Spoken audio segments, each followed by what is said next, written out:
Back in 2018, I was looking to get a air-cooled 911, and it seemed like the market had spiked, and every hipster and their brother decided that the air-cooled 911s were the cars to have. And you know, if you paid 20-25 grand for one, it didn't even run.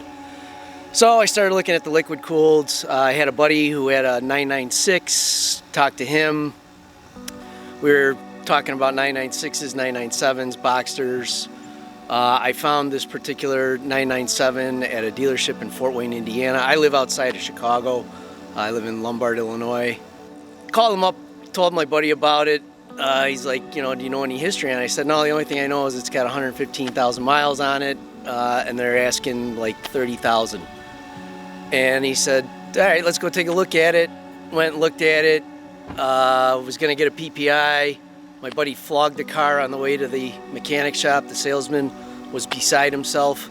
We got to the mechanic shop. The salesman said, regardless of the outcome of the PPI, we're not budging on the price. So we went back to the dealership. I was like, all right, Glenn, let's go. I don't need this car. And the salesman's like, what do I got to do to get you walk out of here today? I'm like, dude, no, we're not. It's not happening. No deal. Ended up picking the car up for $25,000, knowing that I was going to need to replace a motor at some point. I got to talk to the original owner. It was a one-owner car. Guy sold it because he couldn't operate the clutch anymore. 70 years old. Still had the original clutch on it. So at 124,000 miles, I got the dreaded piston slap. Called up Jake looking to unload the car. We went back and forth. Jake said, you know, I've got a stage 2 motor ready to go. Had a other customer back out.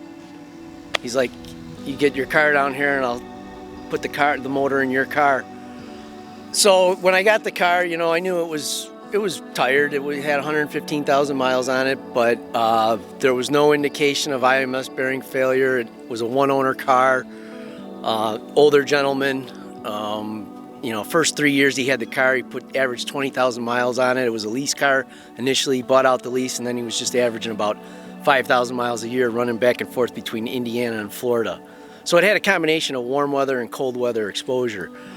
Anyway, bought the car knowing it was going to need an engine at some point in time, or it was going to need something significant at some point in time.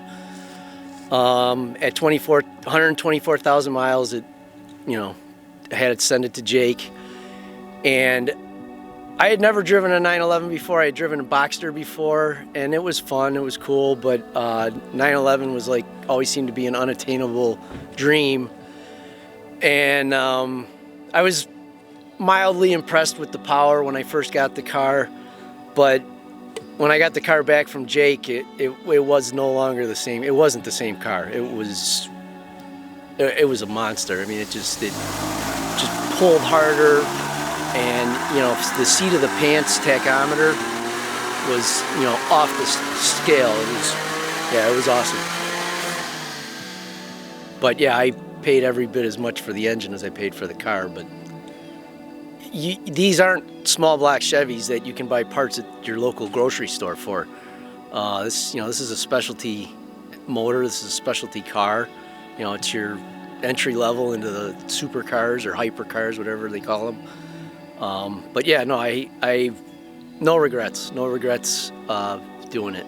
I'm a retired firefighter, and I always preached as a firefighter and as an officer, you never stop learning.